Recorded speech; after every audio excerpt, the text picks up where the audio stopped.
Good evening. Well, this time it's my turn to keep you all waiting, but it was worth it, right? I mean, look at this. You know? Looking slick.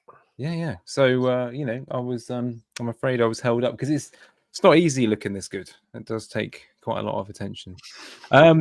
Anyway, I'm joined by another man who is highbrow on the grooming products and is looking good tonight. Exactly. I like that. Thank you. How are you this evening, Danny? I never remember to look this way. I bet people get like weirded out. Now I'm looking at the camera, but it's because that's like my small screen, and I find it really uncomfortable to watch the small screen when I've got a big screen there. And do you know what I mean? I don't think I've ever explained that to you, but I shouldn't really. It's not really an optimal setup, is it? Because I should be looking at our viewers and getting involved. But yeah, I need to. I don't have enough plugs. I'm going off on a random one here, but I don't have enough plugs to like plug in another camera on top, so I can put a big camera on top of my big screen. That's what I need. See what I mean? A camera. It's always struck me that you were sort of playing the kind of hard to get, the teacher that's difficult to impress. Not really looking directly at the viewers. Just that as well. It's actually a mirror. It's actually just a mirror I've got here. I'm a complete narcissist, and I like to just stare at myself when I'm speaking. Yeah, a narcissist in the FPL community. Who would have thought? We shouldn't go there. Get in trouble. Get cancelled. Probably. For the manyth time. Welcome if you are joining us. Please do hurry in. I know that there's a lot on. There's a few preseason friendlies on this evening, and that's actually our theme tonight. We're going to be looking at preseason learnings. You'd think two men with a history of educating experience and doctorates would be able to help you, but there's a very good chance that will be of little use whatsoever. But if you are in the chat and you're around and you want to help us with what you've seen in preseason, we're not too proud, to be honest with you. Spence, for example, he's in the chat, no doubt looking good with his haircut. Does it meet your standards, Spence? I mean, I can't pull off a mullet, obviously. I mean, that ship sailed about 20 years ago. But we'll try. But yeah, if you've got any preseason learnings, either that you want to look at during this pod, or you perhaps have something that you've picked up yourself and you've been impressed with a certain player, something like that, feel free to engage and to drop it on the chat. And actually, on that score, Danny, I think you'll be very proud of me. Not for this, because actually you made that and it looks lovely. So what have we learned? Very, very good. But look at that. I've got the mini league code and everything. Now, hopefully, if I'm going to just encourage people not to join, don't sign up. Because if you don't sign up, then either I or Danny might win. So that would be terrific. So please don't join. Don't sign up for this. Don't look at the league code there. If you are joining and you're just being annoying and trying to beat one of us, probably me, please note that the first character there is an L. So that's something in case you're thinking, that's a big I. There you go. So I'll just read out for those on audio. Yeah, I'm getting good at this, aren't I? Lowercase L Z K I 6, and again lowercase K. So sign up if you like. If you don't mind, because maybe we'll win. And another plug there. We still haven't been sponsored by a beer, Danny.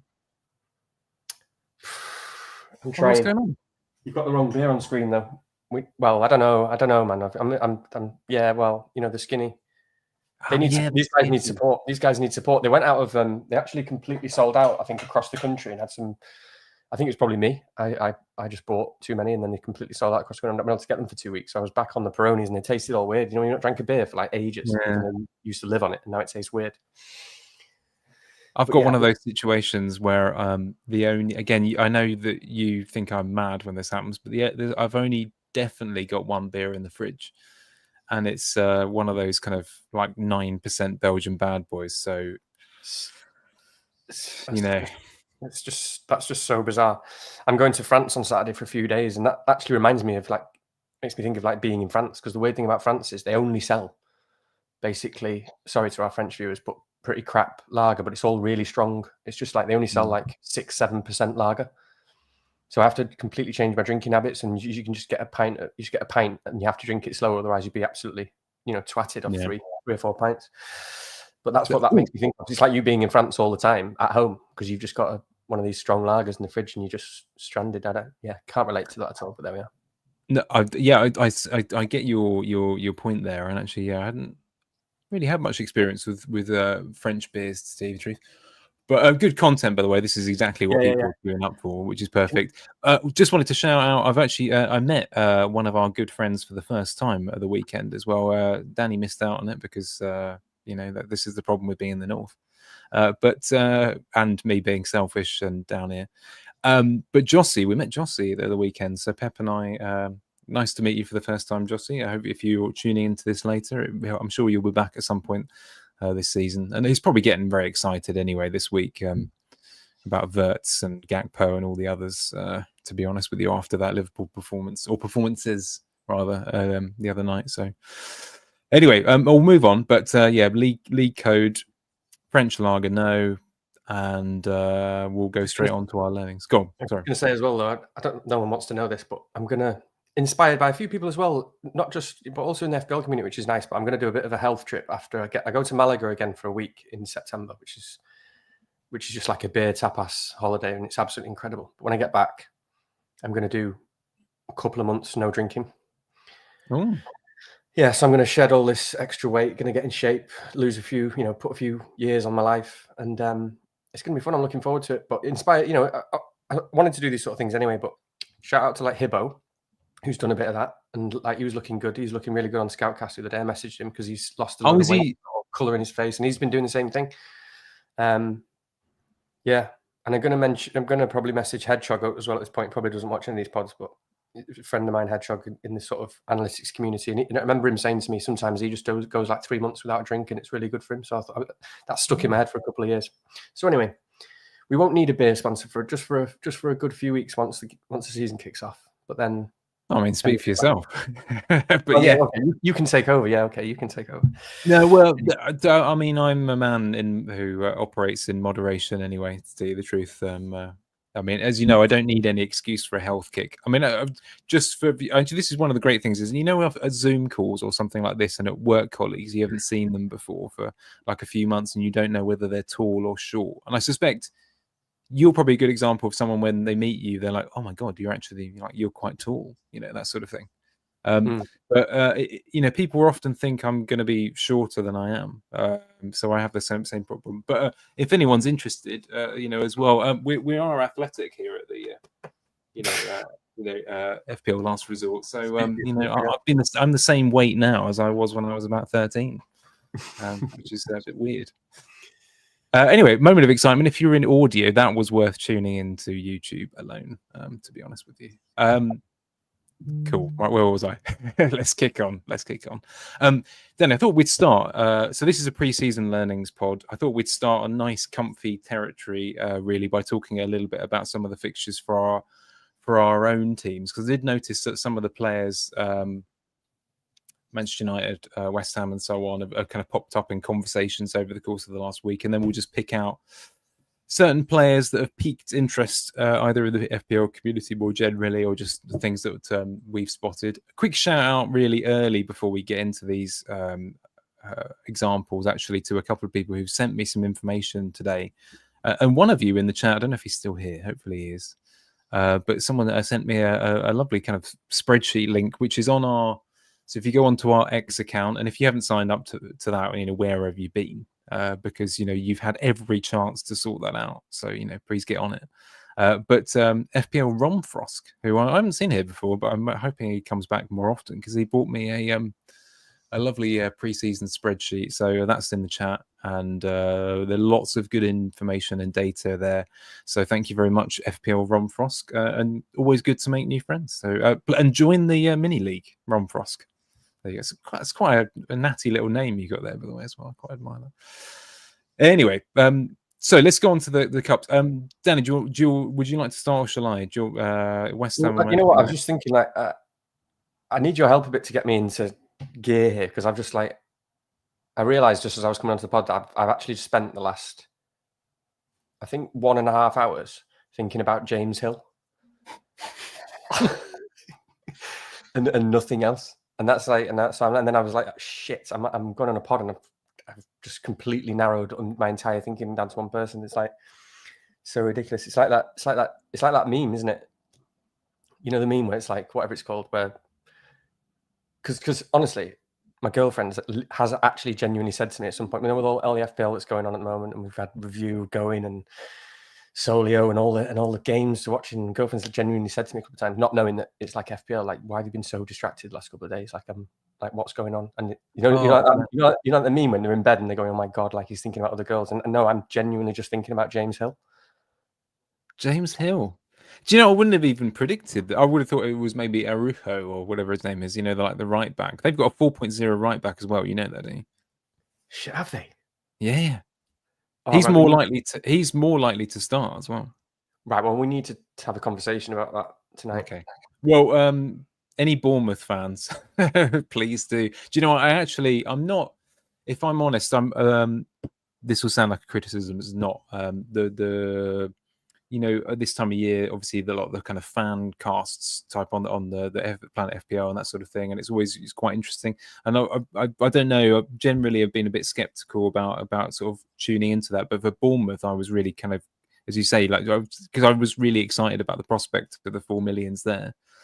So that's the thing. I mean, actually, yeah, we've got company on this, by the way. FPL FOMO has also been spending long, lonely nights thinking about James Hill. He could also be a starter. Oh, actually, do you know what? I'm gonna interrupt this briefly. Heather, we haven't said hello to Heather for ages. Hello, evening, Heather. If you know anything about Bournemouth, Heather, say so in the chat, because that would be a good time. Perhaps you know James Hill personally. That would be very, very helpful. But no, I understand that, and actually, it's quite interesting because I had a similar thing about a week back with.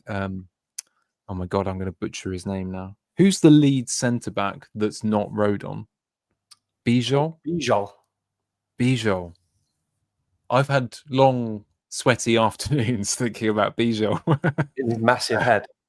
Well, he's one of those guys. If you do a YouTube of Bijol, he's basically like a Milenkovic light. He just gets up and he's really massive and just smashes them in at the back post. He's like Milenkovic with Harry Maguire's head.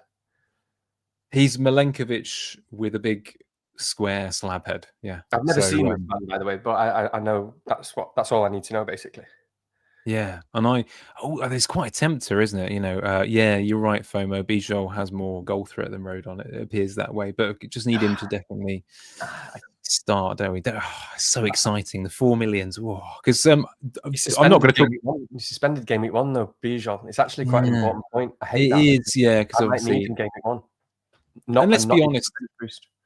In the kind of crazily unlikely scenario that leads a sort of unbelievable game week 1 and they keep a clean sheet and he's not playing and he's a new player, I'd still be a bit twitchy about bringing in Bijol from the start on that one. So unless he's unbelievable before in pre-season and looks like he's, you know, sort of prime Cannavaro meets Nesta or something, then that would be a difficult one to call. Right, I'm wildly off track already, so I'm going to try and creep back in. I tell you what, why don't I begin with something not about Hill or Bijol, but yeah, just a quick few notes on some of the preseason games that we've been paying attention to. Obviously, we can't watch them all. We've got stats and reports that cover some of the teams, but I think if I start with, I spent some time watching some of the teams anyway in the America tournament where I can't remember what it was called exactly, but Manchester United narrowly won that in the end, I think, and West Ham was sort of second placed in this, and then Bournemouth and Everton were also involved. But there's been quite a lot of interest in West Ham in the last few days, so just to kind of a bit of an update on them, because the two players on screen attracting a reasonable amount of attention. And actually, when you look at the goals and assists returns through pre-season, actually West Ham have 3 players who are doing pretty well on that, who have got sort of minimum 3 returns or something along those lines. So Fulkrug, for example, is a definite starter. I don't think there's any question about that now. They're playing him in his proper position. He's playing a sort of Kane-light role in the sense that if you imagine Bowen is playing like the Son role a few years back, I think it's fair to say you got Fulkrug sort of pulling off a similar thing with the kind of Kane role. So dropping deep at times. He's not as athletic, obviously. He's 33 years old, but nevertheless, he's actually looking really good. And he's the player, him and Paquetá are are the two players. If you watch those sort of, I don't know whether you're addicted to those kind of promotional videos that teams put out at this time of year, where they're watching them in training, doing little jumps over those tiny little sort of hurdles and keepy uppies and little quick triangular passes so that you can't get caught out. And those two are best buddies. Those two are really kind of like dancing and like talking to each other constantly. Paquetá, usually when you watch him in training and so on, he just sticks religiously to the other Portuguese speakers. Like previously it was Guilherme and Emerson, who's no longer training with the club. He's definitely going to get sold. So actually, those two, they look like they're really hitting it off. The camaraderie is in the squad. So I'm feeling a little bit better, even though the signings are not what we need. We desperately need midfield and a goalkeeper. But they're actually, the football's looking a little bit brighter. I wouldn't necessarily put anyone off any of the names that are being thrown out there at the moment. You look like you want to jump in here. Yeah, no, yeah, because it's really interesting to me, if my draft, we'll go through draft teams next week properly, won't we? I suppose, but the sort of 6 million ish striker slot could be really important for me in particular. So Fulkrug's like really interesting to me because I don't. It's hard to kind of get, and I don't know much about him. I didn't realize he was as old as 33. But I don't know. He sort of strikes you as just like the little fat bloke who sort of plays up front, and then like modern football that didn't, for the last few years that wasn't part of football.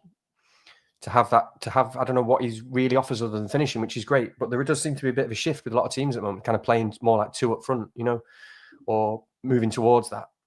So it's interesting to hear that I think he definitely starts as well. I just want to know. You want to know with Fulkrug, how long that lasts and how kind of fragile it is, or the system is. Like, is this system with wing backs, which looks pretty good, and basically two up front, and now potentially Paqueta behind them, which much improves it, doesn't it? If that system is pretty rigid at the moment in terms of Potter's plans, then that helps Fulkrug's minutes a lot, doesn't it? It's I don't know. It's weird. So I quite like him. I had a quick look on like the models and stuff. They don't really like him, which is they wouldn't like him. No, for sure. That was even with like, I think he's got like 30% or something. For example, on review, he had like 30% or something pen share, or somewhere he did anyway. Which I think it's actually really. I mean, it's probably unlikely. I mean, you'll tell me, but I don't think it's not impossible. I don't think Bowen's a guy who always says I want the penalty, and I don't think. I mean, obviously they've got Paqueta, Bowen, and Fulkrug, and I honestly think it could go any way with the penalties. I'd probably even say, I don't know. It's really hard to say actually. That you can imagine Fulkrug stepping up. He seems like the sort of guy who wants a few goals. He's confident. I don't know, but yeah, I quite like it. Although the fixtures are pretty tough after game week 1. But if he is nailed, I mean, what are the minutes like as well? Yeah. Yeah, I think you're right to be. You're right to be skeptical about the fixtures. That I mean, I have looked at that. They're the kind of fixtures where I'd really struggle to back playing a defender every week, even with the sudden interest in Juve, and I'll talk about him in a moment. But there's no two ways about it. The most reliable by an absolute mile is Bowen. He's still going to play. I mean, that's very unusual. Someone mentioned this earlier this week that I was listening to, but to have a forward that plays 90 minutes a week is very unusual. And I think we can't underestimate, the value of that. The only thing I would say is that we have to understand that with Bowen playing more centrally and playing through the middle a bit more, expected to do slightly different work, he's going to get kicked. And so they are at times going to need to take him off, 10 minutes early and that sort of thing. And there is his chances of getting injured are just a little tiny bit higher. It's a very minor point, and it wouldn't put me off. But I do think that's what he's building a relationship though with Fulkrug, to be sure. There's a little bit of an understanding there, but I think really the biggest reason why Fulkrug is is an interest in the long run. I don't know whether you necessarily want to go with him from the start, but he's got good fixtures coming up. I can't remember when it is, but sort of I 8 may well weeks do it, in, something like that. Yeah. But Juve, the wing back system is really benefiting Fulcrum, because just no one was putting in crosses last year. No one on any level. So it's really quite significant for Fulkrug in the long run if he can stay fit. Fulkrug's not had a long history of injury problems either. It's only last year and a couple of patches in his career in Germany, but generally he's reasonably fit. So we got a bit unlucky there. So I wouldn't put anyone up.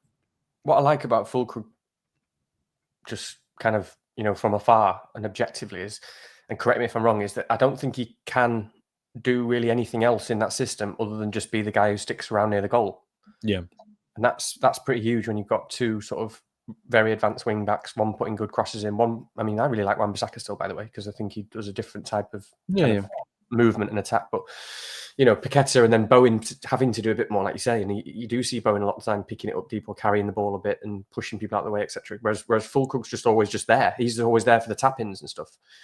You've got to like that, because I don't think he can do anything else. And that, it's quite interesting how football is evolving a little bit.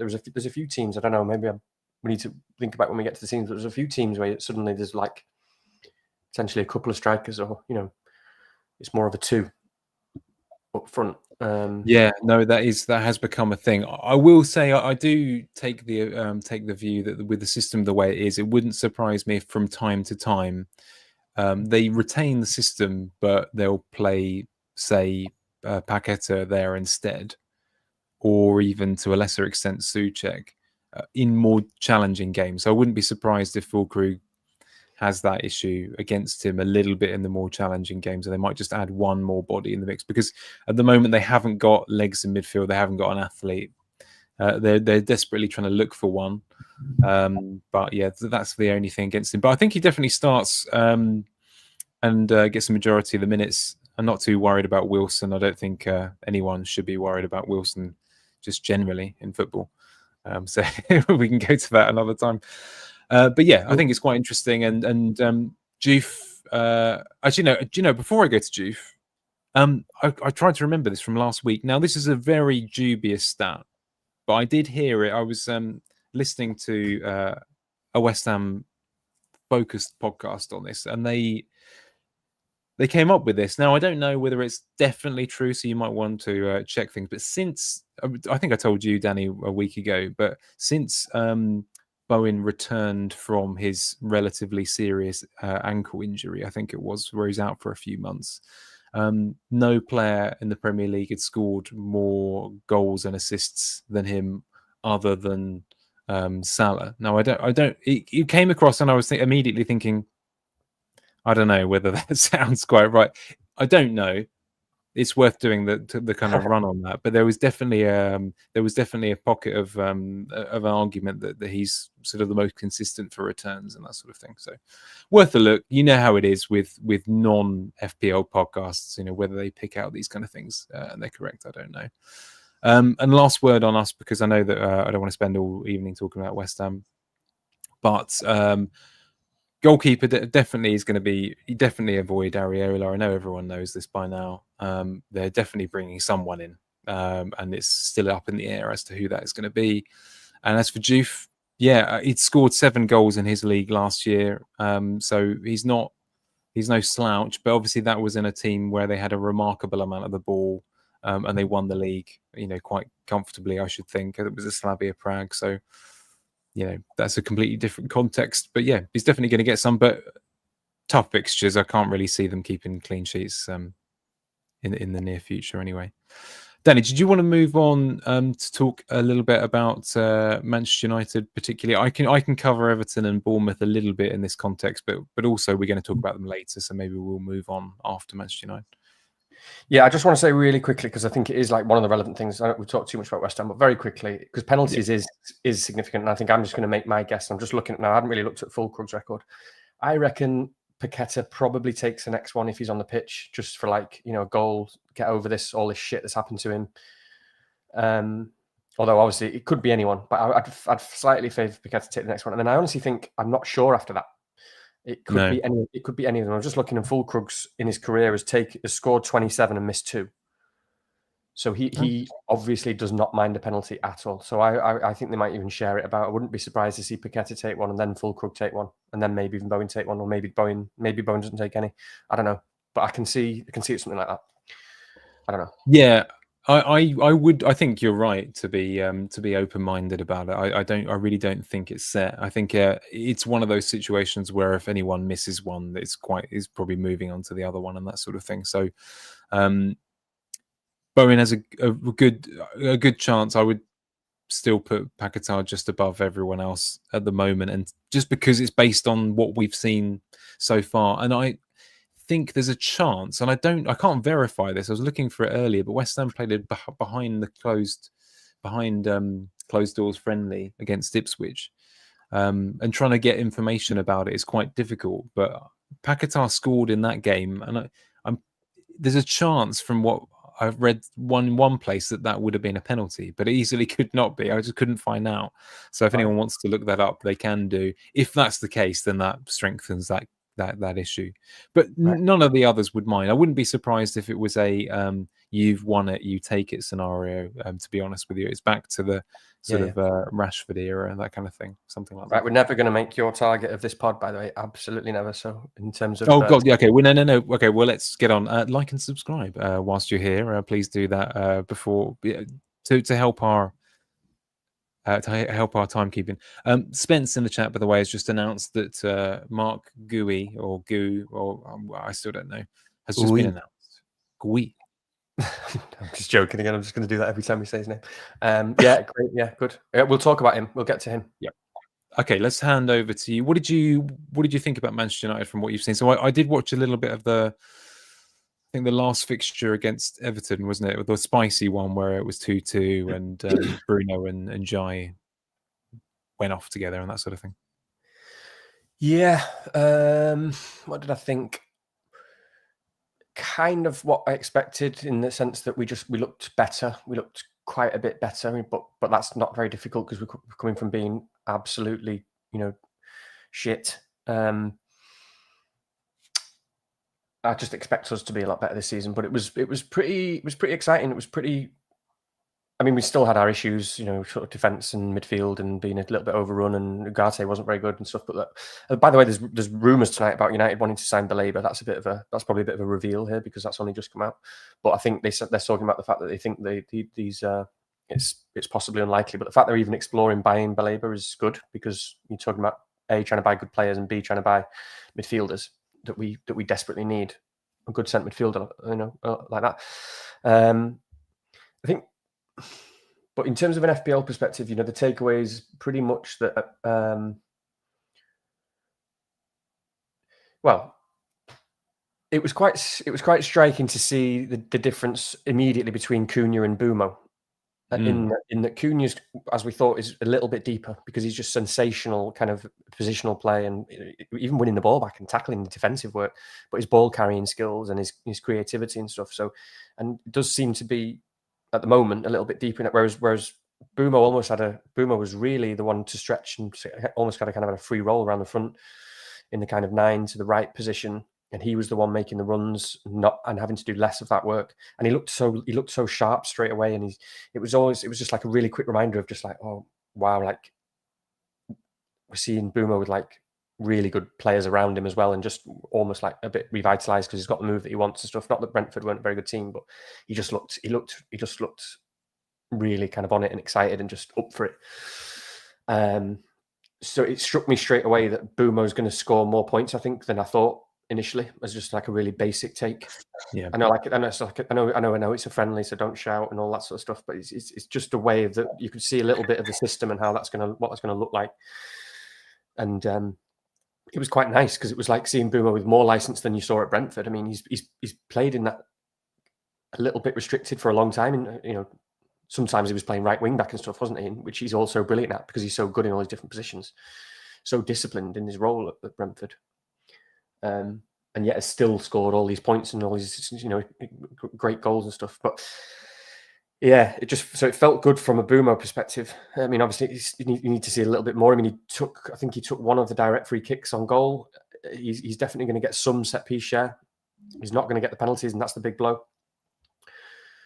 But I think if you were thinking between Bumo and Cunha, I would now think Bumo, because I just think he's going to be close to goal.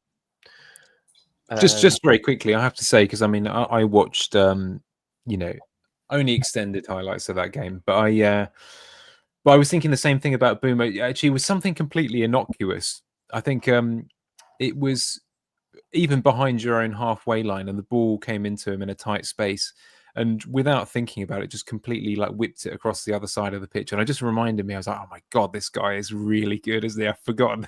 He's a really good player. I know people get distracted with the fact that I know distracted is the wrong word for considering we're talking about FPL, but you forget sometimes. It's like, yeah, okay, we've all talked about him as though he's an FPL points machine, right? Oh, he's reliable for assists, he's got penalty, or in the past, And then I just reminded myself, I was like, oh my God, this guy's really good. It's just really good. Yeah, I mean, I've said it many times, but a bit like Saka, they're kind of underappreciated, these players, because they don't necessarily always show that flair or they score incredible goals. There's so much similarities, I think, between Bumo and Saka. Brilliant left foot, can score brilliant goals, long range goals, but they just on the eye, they look a little bit more mechanical than some of your flair players.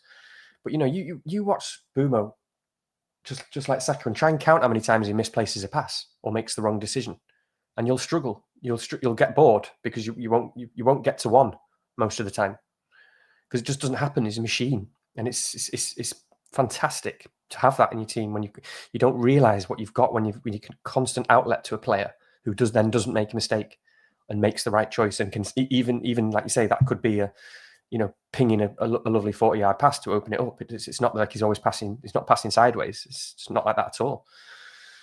But yeah, absolutely a tremendous player. But yeah, I mean, Fernandes is still the one. I mean, it's interesting with Fernandes because he can play everywhere. And some games he's going to be in that deep six. If we sign another midfielder, he's probably going to play further up. I mean, he played false 9 the other night, or kind of right up the other two, and then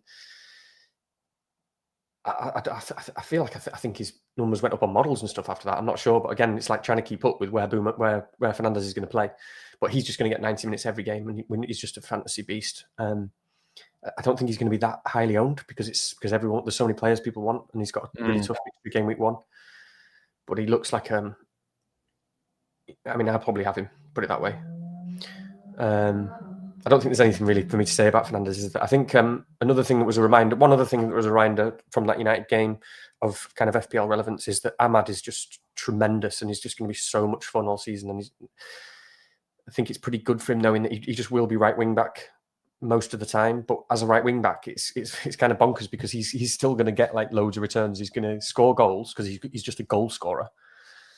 He's going to win penalties just like he did. He won the penalty. He's going to win penalties and that's another thing for Fernandes, by the way. We've got with Ahmad, Bumo, and Cunha added to it, and potentially Sesko and stuff like that, we probably will generally get more penalties. I mean, Fernandes has been putting up all the numbers he has for the last 2 or 3 years with a rubbish attack, but also an attack that we've not really won many penalties, I don't think. Anyway, so Ahmad is. And I had to check. I was like, what is he? 6.5 midfielder. And you think, I wouldn't start, there's better players to start with. But honestly, he's one of those who no one alone all season. And he will get goals. He'll get returns. Because he's just... Harry alone him. Yeah. For his one hat-trick.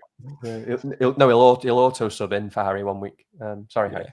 Only kidding. We love you. He had his hat-trick last season, didn't he? So, yeah, I don't think there's anything else to add from United perspective, is there? Might have missed anything, but no. No, I mean, of course, people were talking a bit more about Dorgu, weren't they? But I tend to agree with you. Bruno's just it was a bit of a. I mean, talking about these two, the teams involved in this slide was a bit of one of those awful situations where I know I can be the grumpus for a few days. Of like, I had all these people in my draft, and now everyone's blah blah blah. But yeah, for what it's worth, he's just got so much to aim at now. He looks like a man who's rolling around in it, doesn't he? I mean, there's no reason to avoid him. Yeah. I just want to say, just before we move on, because you might change sliders, because really good to shout Dorgu. Totally. I mean, I think he will be first choice. I mean, the problem with the sort of objective minutes is we've got Dallo there, and I think Ahmad is pretty locked on the right. But Dorgu is from what all the fans can tell and what we can tell watching the game, he's just by far the best that we've got in that position at the moment. And even if Luke Shaw is fully fit, Luke Shaw's more of that kind of very good as a left centre back now anyway. So Dorgu's really good, but there is still a bit of a min's risk there. You don't really know. He could be Dallo sometimes. We don't really know what the manager sees in terms of the qualities that he wants. And then do we want to talk quickly about Everton and Jai from that game as well? Yeah, no, actually, I'm happy to cover off the other teams that were involved in that tournament now, if you like. Yeah, no worries. Go for it, Everton, yeah. Yeah, I mean, Jai is one of those sort of difficult ones, isn't he? Because he's not difficult because he's his price. I mean, it depends on your team. And who you've got. Because for some is easy. I mean, he hasn't left the draft of mine yet, but sometimes it gets to a point where you think there are so many good picks. It's like, who can you sacrifice? And I think he's going to be a tough one all season in the fact that he is just objectively, obviously, a great pick. But he sort of teeters on that edge of, you feel like you could go a few games with him playing fantastically like he always does, because he's a brilliant footballer, but not getting any returns. And it was a kind of weird reminder of exactly what you get from him in that game, where he never put a foot wrong, really. Just showed that he's a class above really everyone in the Everton team, and that's no offense to Everton. He's absolutely sensational in Jai. I'd have him at United. I'd have him at, I think most teams would have him. I think he's that good, and I think that will become apparent this season. By the way, he's one of these sort of slowly people are realizing. I don't know why. It must have been some first impression thing, but. And then he creeps up with that goal from nothing. And the goal was like, first of all, he's absolutely sensational at finishing those volleys and those sort of chances on the left foot. He scored a goal very similar to that last season. He's very clinical in that regard. And it was also just like the fact that he was in that position, the fact that he saw that cross happening, anticipated it, beat the last man and buried it. Was like, oh, that just shows you what a dagger he could put into your heart every week if you don't have him. And it's difficult. Do you see what I mean with Njai? He is great. The minutes, brilliant footballer, probably good for bonus, penalties, and will score some goals. But yeah, I don't like. It's not necessarily super exciting in terms of some other picks. Yeah, I this is a horrible comparison, but you'll know exactly what I mean by it. But the finish there, just in terms of the positioning, is the kind of thing you might expect from a better version of like a Brennan Johnson, where they're in that they find that space at the kind of at the back post, and you might not necessarily have expected them to be there, but they are. But yeah, I think that was a really interesting goal for him, because I always think of him as one of these players who doesn't score ugly goals, etc. And not that was obviously, but just the positioning of it was quite an interesting one.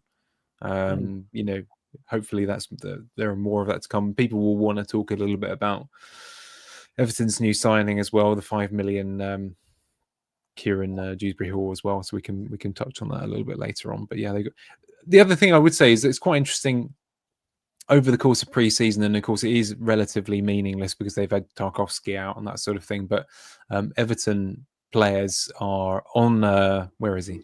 On Romfrost's spreadsheet that I've been looking at, Everton players are often the ones who have been involved in games where they conceded the most. So again, we don't need to read hugely into that, but Everton have been conceding a few in pre-season friendlies. But we have to remember that they've been up against really big teams like Manchester United and West Ham. So yeah, we'll talk more about the same. Yeah, we'll talk more about Everton, I guess, because there's a few relevant picks we need to. I guess we'll do it when we talk. We'll run through all the teams in a bit if you want. Yeah, actually, just on that, this will give me a chance to. We'll come to the teams more generally a bit later on, but I'm gonna just dwell on some names that have come up as being sort of hot topics or issues for conversation. We won't do this for a huge amount of time, but it's just to kind of recognize some of the kind of talking points and just what we think about them at this point in time. I've already talked about the man on the bottom left, which is Malik Diouf. It's easier, by the way, to go with Malik Diouf. Just they call him Malik in training, so we're going to go with that. So there you go. We'll start top left. It's quite an interesting one because it's a moving issue already, but Daniel Malen is someone who crops up on the top goals and assists getters in this preseason. So I think he's got 4 already, 3 of which are assists, and there was hope that he might take minutes up front at times, or possibly be a starter on the right hand side. But I think Aston Villa are already significantly along the way to signing Guessand. Though I might have butchered that, but he's a pretty good player, so that might have already killed that one. I'll just go through them all, Danny, and then come to you for your thoughts, if you have any on these players. Mateta, again, probably the standout goals and assist performer, alongside one or two others, with 4 goals and 2 assists. So, not someone that you should completely forget about. It looks to have some mojo back. Really nice finish the other day where Eze did one of those sort of cheeky through the wall kind of passes, and Mateta scored. That was a really lovely goal, so worth looking up their pre-seasons. And then Wilson's been banging them in. I think he's the man who's got the, if FPL did have a sort of points during pre-season or what have you, then he's got the highest points per game, I think it is. So 10 points per game, Wilson, if you think that that means anything to you. Yeah, any thoughts on any of those, Danny? Malen seems like, I mean, Malen's probably similar to Wilson in some ways, because obviously with the minutes risks. So it's a risky pick, and for me, he's not really an option now. When you've got, especially when you've got Rodgers and Watkins and stuff. And he wasn't really in my thoughts before they signed this guy, because as far as I can see it, they've got other picks. They've got, what is it, like Buendia, Bailey, maybe 1 or 2 others in that position. I mean, Rodgers is not going to get rotated, and Watkins is not going to get rotated if they're both there.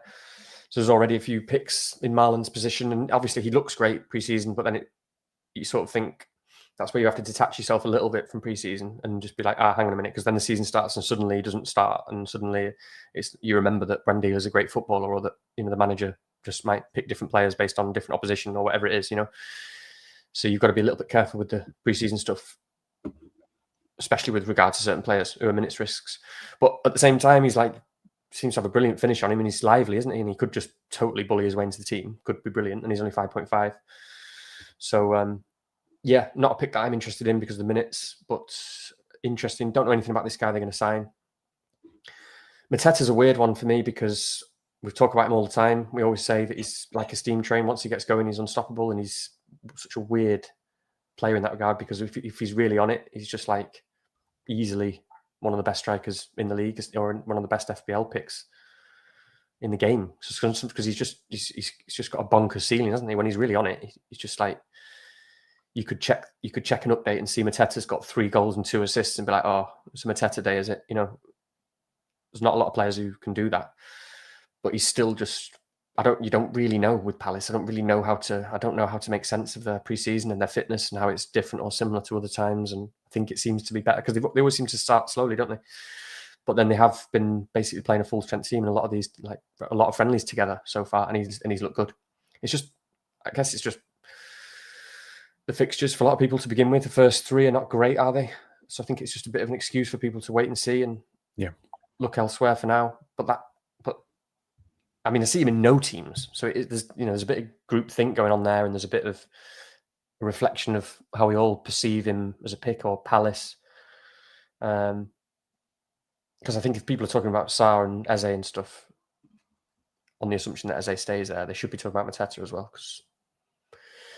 Because yeah, but I've always just my one abiding memory from last season, although I had Eze like you, and we got a lot of points from Palace and Munoz, and it was great, was still just like really hard to sort of understand the process behind the minutes for a lot of picks.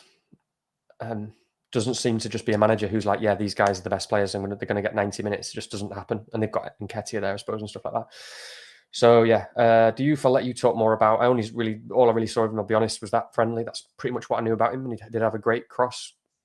So seems fun. I probably would like to know more, because if I do end up going with the West Ham fullback, which is probably unlikely right now, yeah, same. I probably would like to know more about him. And Harry Wilson is the really interesting one, because it's so weird trying to make sense of Harry Wilson's career. And like I did do a bit of just had a little look through, and just because he's scoring all the time. I mean, it's not just that he's scoring all the time in pre-season. That's the type of player he is. He's a player who just likes to get goals and assists. Like we talk about with fantasy types, some have that mentality. And he actually said it in an interview the other day after one of the friendlies. He was talking about how he just wants to provide goals and assists for the team. And he said those words, goals and assists. That might sound obvious, but even just the and assists bit, that's what he is. He's a difference maker. And it's hilarious looking back through the seasons, because his minutes are ludicrously random and unpredictable. And I don't know what the story is there, because there must be something. It's 96, 17, 22, 45, 63, 90, 12, 17, 6, 90. And it's like the number of times he's come on for 15 minutes and still got 2 goals and an assist. It's hilarious. I mean, his goals and assists like per minute for a lot of these matches is just because that's the player he is. Maybe that's what it is. Maybe he's just not got enough about the rest of his game. Whereas when he comes on, fresh legs, and he's the type who can just score blinders, free kicks, incredible difference maker, passes.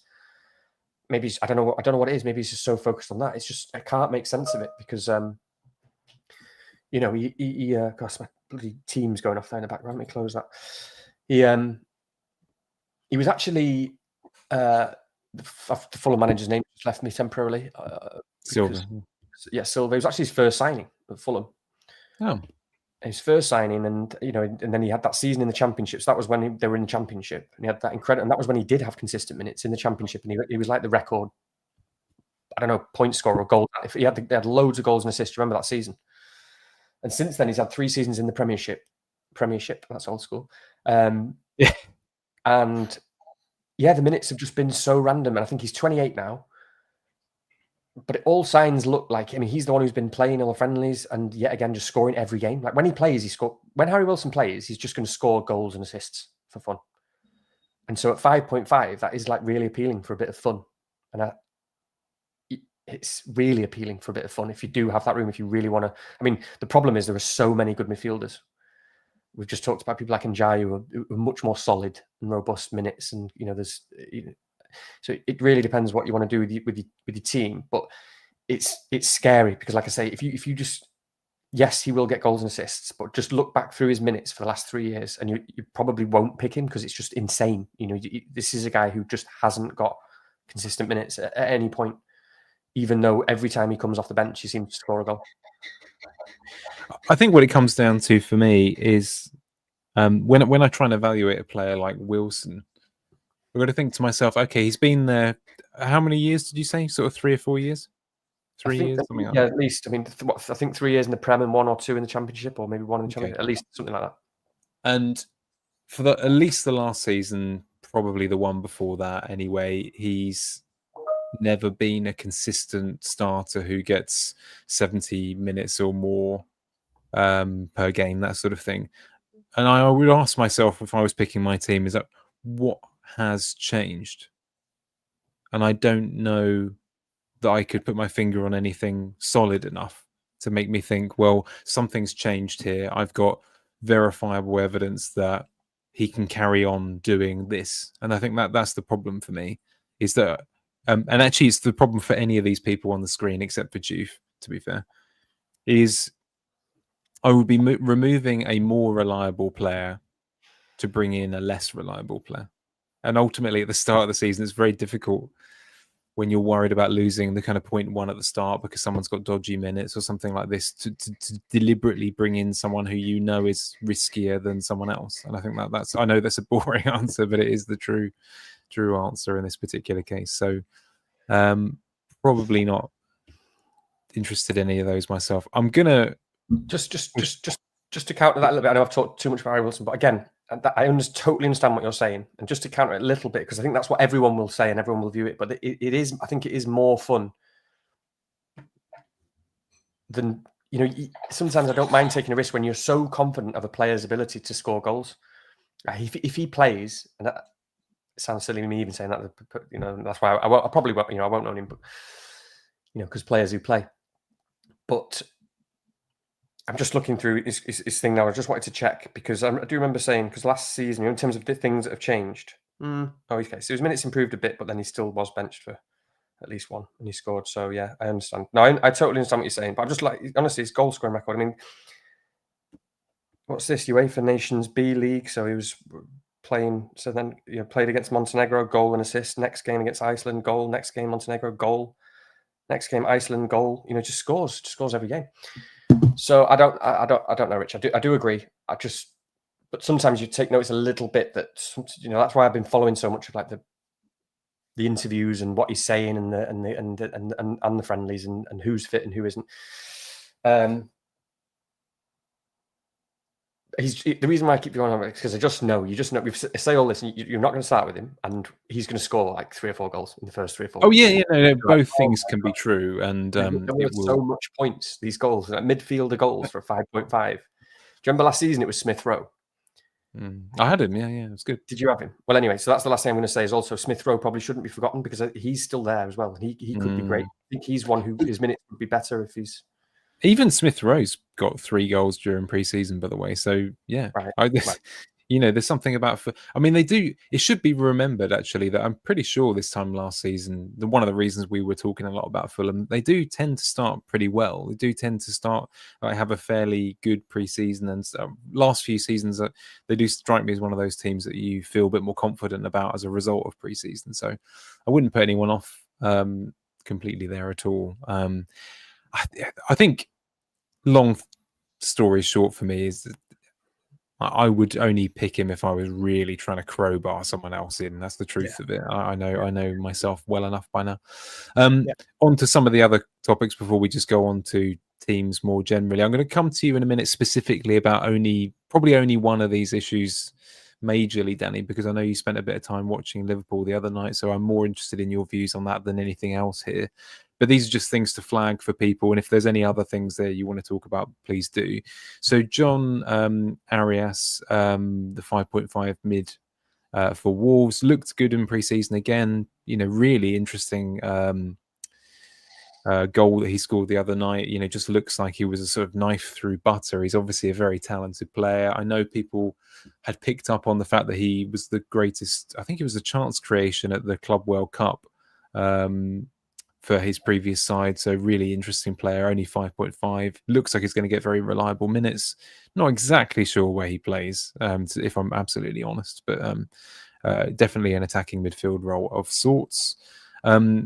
Gordon, going to flag him because, of course, he's playing up front in the most recent friendly and it appears has penalties as well. I think he got an assist in the last game, didn't he? Barnes scored a good goal. So at the moment, obviously, they're in a bit of a meltdown state. Whether that means you avoid them generally or just see Gordon as a bit of a main man at the moment, that's an interesting one. And of course, the other picture on the screen for those listening anyway is James Maddison obviously had a very unfortunate injury. I think it's an ACL, isn't it? So he's likely to be out for a very long time. And of course, that's going to have a knock-on effect, whether it means they bid for other players again, someone like an Eze or something like this, or whether it means that certain players have shifted around. But Spurs losing Maddison and Son, it's going to shake things up a bit. We don't quite know what to expect from Spurs. But yeah, feel free to dwell on any of those if you like, Danny. But I'm particularly interested in your take on the Liverpool game the other night as well, because I did not see that, whereas you did. So anything you want to pick up on? Yeah, Liverpool. It was pretty significant watching it, actually. Again, it's friendly, but friendlies are a bit different. I think friendlies are getting a bit. They're not quite the same as they used to be. They're a bit more competitive these days. You really like Arteta was saying he doesn't like the word friendly. It's typical of Arteta to say that, isn't it? He doesn't like the word friendly. They only use the word test. But there is a little bit more to them. There's a little, I don't know, because it's just so professional now. Football. It's so important to get to that match fitness, and people. And there's such an audience. I mean, all these international competitions in USA and stuff. And watching Liverpool the other day, there was, Anfield was like close to sold out. I mean, and they were playing Atletico Madrid, who were rum, as we know, and just doing typical rum shit all the way through, and just it's like a friendly. Come on, guys, and still trying to kick the shit out of people and take dirty yellow cards and stuff. But it was pretty incredible. I mean, because your only question marks about Liverpool are going in with all these new signings is how are they going to gel and what's that going to look like and what the position is going to be and have they got what's the system? Is it a set plan? And they just looked incredibly good. They looked incredibly good. It was borderline scary because they're playing Atletico Madrid. They weren't messing around Atletico Madrid. They were trying to go there and get results, which they almost did. And they're a team that you don't normally see many chances against. and Liverpool looked like they would score on every attack. It was quite incredible. And I thought that from what I saw, for the most part, Szoboszlai was pretty much the best player on the pitch. He stood out. He was playing in a deeper role alongside Gravenberch, and he was just like a quarterback, just pulling the strings. I mean, he was everywhere, and his passing range was unbelievable, and that really helped. So I don't know if that's a long-term thing, because I was watching this game thinking, where does McAllister come back in here? I mean, McAllister's incredible, but I couldn't see where or how he could come back in, because Szoboszlai was that good in that role, doing a different kind of role that I'm not sure can be replicated by anyone else. I'm not sure McAllister could do the things he couldn't do the things that Szoboszlai was doing. So I don't know if that sticks around, but it looked tremendous with those two. And then, Wirtz, I'm not great with, I don't follow European football like I used to when I was younger, and I don't know, I know he's a very good player. I've seen him in, the odd European game and stuff like that, but I kind of always withhold my judgment a little bit until things are relevant for FPL, until I'm going to see them in the Premier League and going to see them against certain opposition. I know this wasn't a Premier League game, but there was just a lot from Wirtz there to just be like, okay, I already know he's an amazing footballer, but also he just looks completely at home already. He was involved in every attack. He could have scored 2 or 3 goals. His passing and his touch was sublime, where to the extent where you're just looking at a guy who you think, this guy's not remotely phased, he's not bothered, because there was you see a couple of turns where he turns on the ball, and 99% of players would have touched it in a certain way, and he pulls it another way, it's almost in slow motion, because he's just seeing the game differently, and it's just in slow motion to him, and you think, oh, that was under pressure. That was kind of just indicative of someone who, just isn't phased, isn't asked, fits right in straight away. So, long story short, I looked at that Liverpool attack and thought, right, okay, you need to be objective here, because it's hard to stretch to think these were Premier League champions. They were a decent team. They weren't great. They've signed all these players, spent all these hundreds of millions. What does that mean? Does that mean they do just get like way better, like Galactico style, and they're just like an incredible attack? And it's hard to do that. It's hard to make a big jump in your mind, because again, it's like a bias, isn't it? We're pulled towards the way we already kind of perceive them. And actually, at that game, I was like, no, actually, that is what is happening here. They've spent hundreds of millions, and now they look hundreds of millions better going forward. And I kind of had to change my perception. Just think, no, this is a bit bonkers. This, I need to be on more than one piece of this, because it looks underpriced. And again, not taking too much from a friendly, but it was about the gelling, and that was quite telling in terms of how they were finding passes and how they were moving and how they were creating chances. And you just sort of think, for example, 8.5 Wirtz. The way I'm viewing that is, I was thinking of Jossie actually about base prices. Like wanting to. Jossie loves to get his value, and I was thinking, wow, he's going to get value here, because he's not going to be 8. Watching that game, you thought he's never going to be 8.5 million ever again. And so I want to actually get on that right now, because it's probably going to skyrocket. And I wanted 2 pieces of that.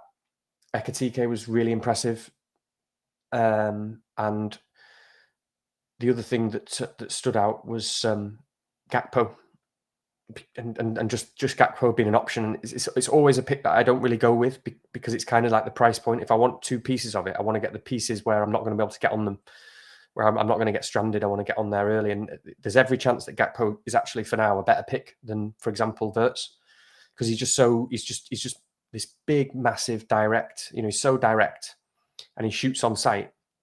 And obviously, Wirtz is just an incredible creator, and his minutes look good. They've sold Diaz.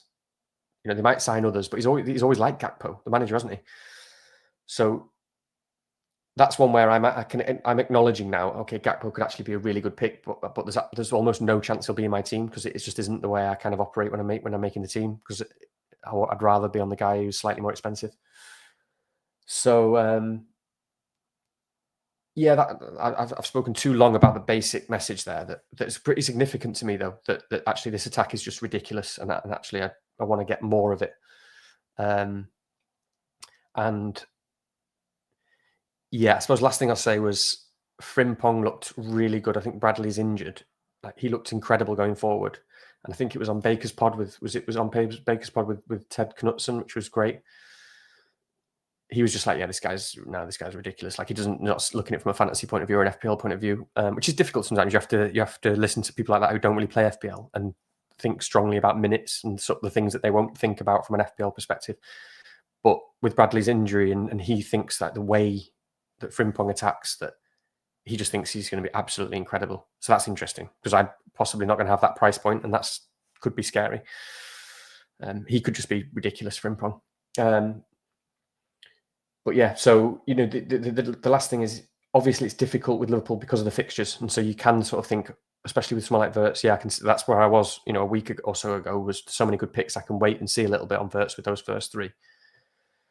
But I think Liverpool scored 3 at Newcastle last season, maybe, and I think it was that, or at home, I can't remember. But that was when Newcastle were also in a better place than they potentially are. I mean, you never put it past Eddie Howe, because they will turn up. They're always, you know, he's good at getting the team to turn up and play well. But that Newcastle game could be loads of goals to Liverpool as well, is basically what I'm thinking. So, yeah, what are you thinking about Liverpool? No, that's all very interesting to hear. So, I'm operating a little bit off of highlights here, so I wouldn't take what I say with a great deal of weight. But I think actually probably the most interesting thing is that, you know, one's reflections on that game, if they were inclined to go more heavy in Liverpool, it does make a pretty dramatic change to any of the sort of pre-existing drafts, at least for me. I think this is one of the difficulties, isn't it? I'm very keen in pre-season to try and hold off committing, particularly to drafts, even at even at this stage, because I don't like that sense of trying to weigh it in my head as to whether I'm losing something or gaining something, if that makes sense. I don't really like to commit to anything from that point of view, which is quite tricky. So someone like the Wirtz is quite interesting, because it's like, in my head, not that I'd ruled him out, but it was a player where I was quite happy to keep at arm's length. You know, it didn't really fit my thinking, and you know, I haven't changed my draft for a week or so. So I suppose technically he's not there at the moment, but that makes it tricky. I think, if anything, the easiest one to take a consideration for at the moment was, I was going to mention about Frimpong, because again, I think at this point in time that maybe it's a little bit lazy, but there's a sense, isn't there, with the injury to Bradley and the fact that he's so attacking, it makes you feel like you've got another slice of that attacking pie. Mm. So that in a sense is a little bit easier to digest. But yeah, I'm going to have to go back and watch it myself. I think it's not one of those ones where it's easy to see the score. Like, I was quite right, by the way. I know a few people have pointed this out in the chat with Athletic Bilbao. I mean Bilbao, sorry, Bilbao, yeah. So I guess a little bit different, but still a good quality team who were significantly way through European competitions last year and the year before, and that sort of thing. Yeah. So it's still a good opposition. For sure. So yeah, definitely watch this space. Liverpool actually have, I'll just flash it up now, but I quickly jotted down, if you're on audio, I'll try and read some of these out, but some of the collected attacking returns in pre-season. 3 Liverpool players feature in the top 2 amount of goals and assists. So you've got a player that we should all be scouting in pre-season, obviously Darwin Núñez.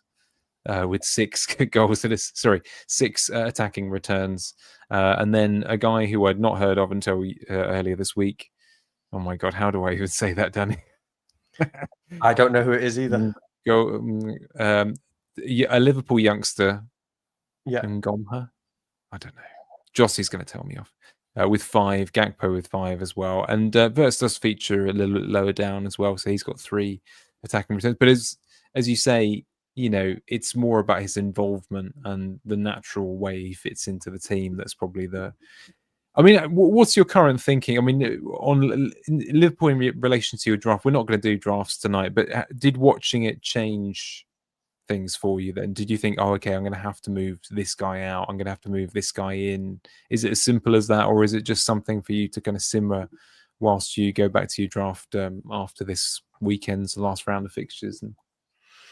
Yeah, like I say, I mean, who knows what it'll be next week, because it changes a lot, my draft at the moment, and I'm in the phase last week I talked about being comfortable in some regards and being in that slightly comfy phase, but now I'm in the uncomfortable phase, and I go from comfy to uncomfortable and comfy to uncomfortable, like we all do, I suppose. In a sense, I'm having to make sense of certain things in my mind.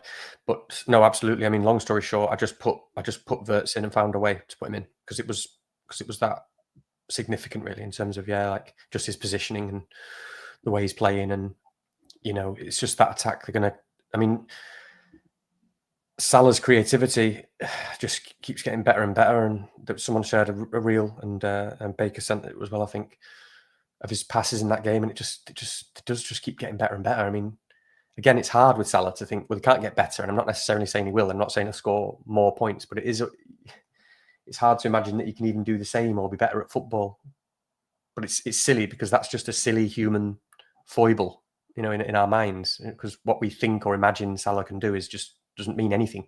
It's all nonsense, because then what you see in reality is just something different. And again, Salah was just like absolutely ridiculous. And actually, this is Salah playing with better players, in attack. And suddenly his crosses are finding people more, or suddenly Verts is incredibly clever at that sort of positioning. So when Salah cuts back or he's on the wing and he's looking for someone to do a 1-2 with or to pass it to, Verts is there. And so it was just needing a piece of it. And I think Gakpo's going to be really good as well. What was I going to say? I think just the other thing to note was obviously just, I think if there is going to be any sort of weakness with Liverpool, you would think that the defence would be the one that would be hardest to kind of recalibrate for themselves, because the whole team was more attacking. And as I say, if it is Szoboszlai that was in that 6 who was getting everywhere and he was pushing forward, does it leave Gravenberch a little bit isolated? I don't know what that looks like, but it kind of played out in that friendly with Bilbao. It's one of those weird memory populations where you just have actually changed it in my head that it was the different opposition, even though I watched the game. And obviously that did play out. They had like a couple of chances from set pieces or crosses, and they scored them both. So, sorry, to answer your question, was just it was fundamental. I mean, I text you straight away, didn't I? Just saying, this is a bit of a game changer, and I've just got to make room because I can only go in one way. No, that's good. I think it'll be interesting to see next week. Anyway, you can show us because presumably there's a sacrifice that needed to be made somewhere to make that happen. So it'll be quite interesting. I can't remember what it was now. It's that long ago in my kind of draft permutations that I can't remember who actually made way. But Verts has been in since. Don't know. I'm not quite sure I can picture it at this point in time. But it'll be interesting to see what there are, because there aren't. It's not very easy to make the sacrifices anymore, is it? I mean, it's so many of these players feel like they're impossible to move now, but of course that's not true. It's only in our heads. Yeah, I mean, there's a way my draft could go, which I don't think anyone will necessarily predict, but we'll see. Oh, okay, good. Well, yeah, we'll look forward to seeing Fulkrug and Wilson next week. You never know. Just going to read these out very quickly for those listening. This is attacking returns in preseason. So we got Nunes, Wilson, Mateta on 6, Liverpool youngster, again, that guy, on 5, and Gakpo. And then 4 for, I've heard someone say Peru, you decide. Welbeck, Malen, Bowen, and Paquetá, they're all on 4. So you see there's a West Ham conglomeration there. Paquetá's got 4. And then, I didn't realise Paquetá had 4 already. Yeah, 2 of each. Oh, okay. So 4 returns. Yeah, okay. Yeah. So a couple of and just for people that are listening, I mean, he had no assists last season at all, and he's West Ham's most creative player. So it's a bit so it gets to tell you everything about it, what was going on to him or with him last year, and then a few others just to pick them out. 3 returns from Verts, Smith Rowe, Eze, Edwards of Burnley, who's a cheap mid on penalties, Watkins, who I'm sure will come back in a minute. Havertz, Bruno Fernandes, Murphy. Actually, Bruno might have got 4 returns looking at another person's chart. Murphy, and then Sarr of Spurs, and then 2 for the generational talent, Josh King at Fulham. Troffer, the new left back, he's got a couple of assists. Philip Billing, by the way, who, I mean, low key, I don't know if he's staying or if he's playing, but he's if he was playing every week, I'd probably be on that. I mean, 5 million. He's a bit of a goal scorer, isn't he? He plays more or less as a sort of slightly deep 10. He's pretty good. Rogers, Lefay, Fulkrug, and Sarr of Crystal Palace all on 2. So few to note there. Few of interest. I think again, Fulkrug might actually have 3 now. So that these things change quickly. Good. Let's go through to the overall team slide now.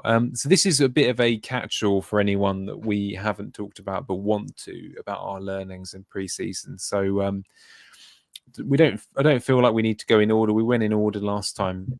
What a slide necessarily, but it's just it's a bit of a so advanced this pod, isn't it? Sorry, it's just like what a slide. This is all we need. I love this. I love it. I mean, I'm a working man. Honestly, I love it. It's one of those things that it helps you think. Like, I like to look at everything at once. Like when you're processing your team, you just want the fixtures in front of you, like on the FPL app, and you don't want anything else. That's what I like. Yeah, good. Well, I'm happy to be of service. I tell you what. What we'll do. Yeah, we'll pick one and talk about it, and then the other person can respond, and then you pick the next one and that sort of thing. So I'm going to start with Bournemouth, actually, just because that they are one of the other teams that we hadn't really picked up on that were playing in that tournament, the America tournament, that I saw recently. And I think it's fairly obvious by now, but the defence has been suffering a reasonable amount, in the sense that there's a lot of overhaul, and of course Zabani's very still mooted as being close to his move to PSG. Senesi last year of his contract, a couple of 4.0s of interest that Danny might talk about in a minute because of his strange manly love affair with James Hill, and then Truffeg banging a couple of assists in, who's sort of a Kirkes reborn. The player that I just wanted to note, though, I'm kind of glad that he didn't get more returns, because it might keep people off him for a bit longer, but Evan Nilsson hit the post twice in that game. So I'm not saying that's good, because he should have scored one of those quite comfortably, but he's very much getting in the right positions, and Bournemouth really should have scored in that game. West Ham rode their luck defensively. So don't look at it and think, oh, they kept a clean sheet, they'll be all right this season. I mean, it's not as bad as maybe we thought it was going to be, but, ultimately they should definitely have conceded, and Bournemouth still look pretty fluid in attacking senses, even if they didn't score. Any Bournemouth thoughts, Danny? James Hill, presumably? Sorry, I was hoping you were going to carry on talking there for a second. Oh, it's okay, I found it. No, just because I was trying to remind myself, because Evan Nilsson does keep getting these. He just seems to be getting these incredible chances and missing, doesn't he? I was just thinking, because Schadenfreudist, FPL Schadenfreudist, who's a friend, was did some great visuals on the scripts pod with FPL Fran, and I was just thinking about it because Evan Nilsson was on there. I had it in my head that he was higher up, and it's like a finishing shot. It was actually really nice because it was like a tribute to Son, Heung-min Son, and just showing how ridiculous he is at finishing ability. So they're just like players towards the top were historically better finishing, etc. And yeah, Evan Nilsson's finishing was pretty good. It wasn't as good as I had it in my head, but it was above kind of average. So it's just interesting. Oh, he's gone. There he is. It's just interesting. I've been here all along. Okay, it's just interesting. Yeah, that I seem to feel like I've seen Evan Nilsson miss so many sitters in the last 12 months, but maybe he's not missed all that many. So Bournemouth, yeah. Well, talk to me about this 4.0, because I'm very interested in 4.0s. I mean, I've been looking into James Hill because I know of him, and I was thinking about him, and the obvious reason is because they've lost Hudson, and it looks like they're going to lose Zabani. It looks like he's going to go to PSG. Looks like it's going to be a good bit of business, because I think they've asked for a big price, and they're standing firm on it, and they want whatever it is, like 60, 70 million, something good. Obviously, that shows what incredible. I mean, incredible couple of centre backs they had last season. But it looks like he probably will go to PSG, who can afford whatever they want. So they'll obviously want to sign a new centre back, but they've lost both that centre backs. So they probably need to sign 2.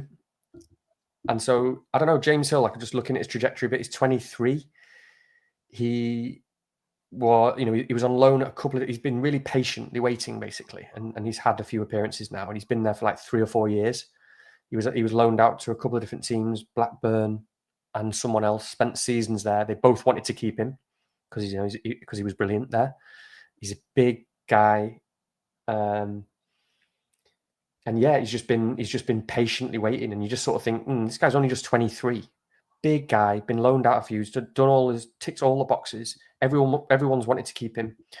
They had, there was one point where they had 5 centre backs because they had all these great centre backs in Hudson and Zabani, and it was actually Mepham that they let go, not Hill. That was quite telling, because again they obviously know that this guy's good, and they chose not to loan him back out. He's done his job there now, and he's been playing the pre-season friendlies, and the fans seem to like him, although it's very difficult to find anything on him. You can't find these forums about Hill, or it's non-existent. I mean, I was on his Instagram last night. Again, like lying in the bed next to my girlfriend, and she can see that I'm on Instagram, and I'm like, I'm not on another girl's Instagram. I'm on James Hill's Instagram. Looking at the replies to his, they were like, "It's your season, mate. It's your season." You think, can't find anything here, but it just seems to me that Iraola makes players better players as well, doesn't he? Mm. The whole time Iraola's been there, he's had James Hill sort of coaching him and making him a better centre back. So I don't know. Obviously, that's all spiel and a load of stories, and it doesn't matter. None of it matters unless we're sure he's going to start because players who play. But it just seems to me that if you're looking for 4.0s, which I might be, beyond the obvious, and he can also play in any position. He plays across the back four. I think he played a lot of fullback last year in the appearances that he had. So he's very adaptable. So it seems to me that he could well, given his adaptability, his flexibility, that he could feature a fair bit at the start of the season because it could take him a while to get these new centre backs. So anyway, that's my James Hill thing for what I can find. I think that pretty much covers it. So tell me about this. Tell me about this fullback. I should warn you. I don't know anything about Arujo other than Arujo, and is that even who he is, and that's his name, and so on. Yeah, I'm already worried here, Danny, that you've got 3 4.0s in your draft. If I'm starting to feel what's going on here because I had 2 already, so I'm like, surely I can't go to a third. I haven't yet, but you never know. We'll see what happens. It's difficult, isn't it? No, I don't. I don't pretend to know. Arujo, he didn't play the last friendly. Okay, so tell me about that as well. Then, because Truffert did. So why is Arujo more nailed? No, I'm not saying he is. I'm just saying according to this is kind of fan reports, etc. Arujo is the first choice right back at the moment. They're quite likely to buy in that position and centre back, so that's the problem, isn't it? Whereas left back, they have bought the guy and he's there and he's playing and he's getting assists. So I don't know any more than that, but I think it's worth, if you're spending some time looking into Hill, what's the danger in spending a few hours on Arujo as well? There we go. Thank you, Twill Media.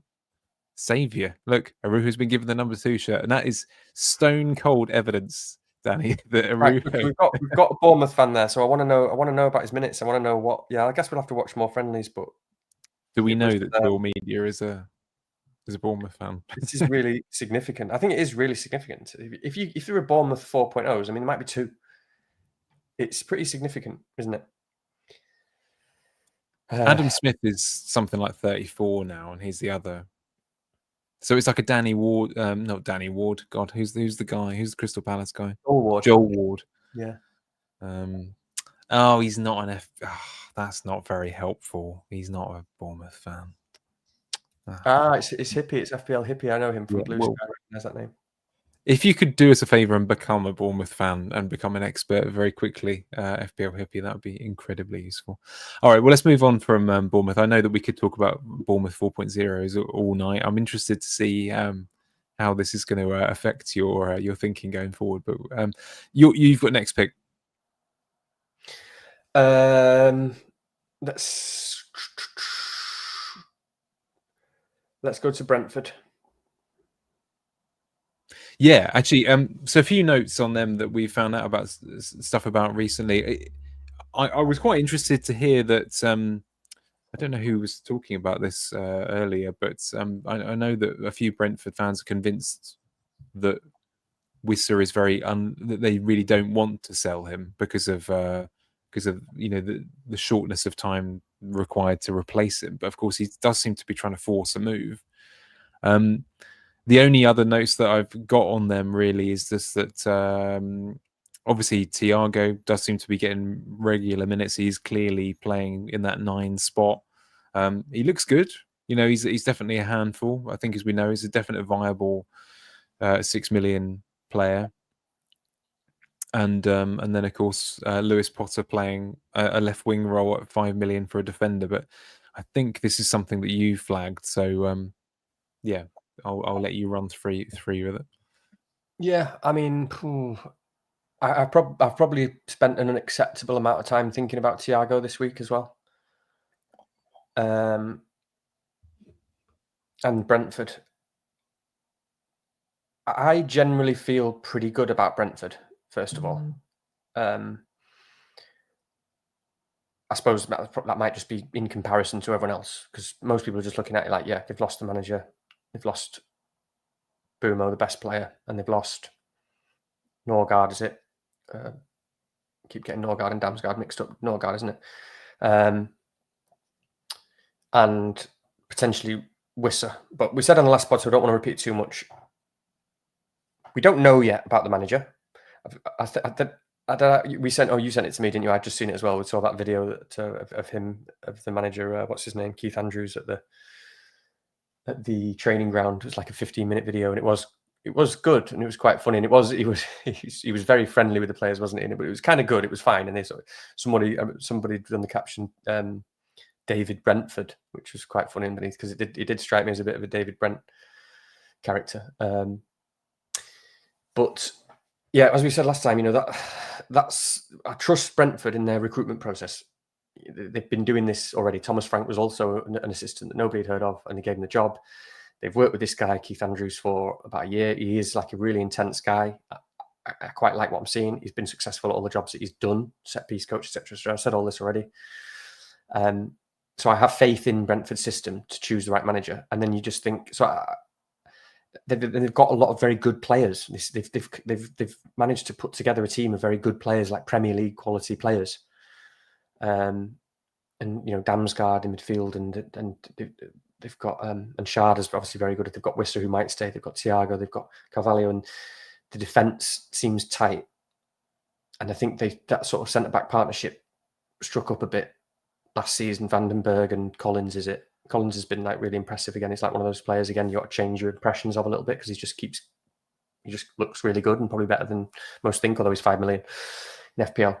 But it feels quite clean at the moment. It feels like they've got a clear mission. Sometimes that happens, doesn't it, psychologically, where everyone leaves and actually it just clear. Where you get a clear mission, and everything. There's almost a bit of clarity there, where you're forced to do certain things in a certain way, and it feels to me like we know exactly what the system's going to be, and pretty much who the players are going to be, and what the 11 is going to be. And it feels like that from the players. They all know what they're going to have to do.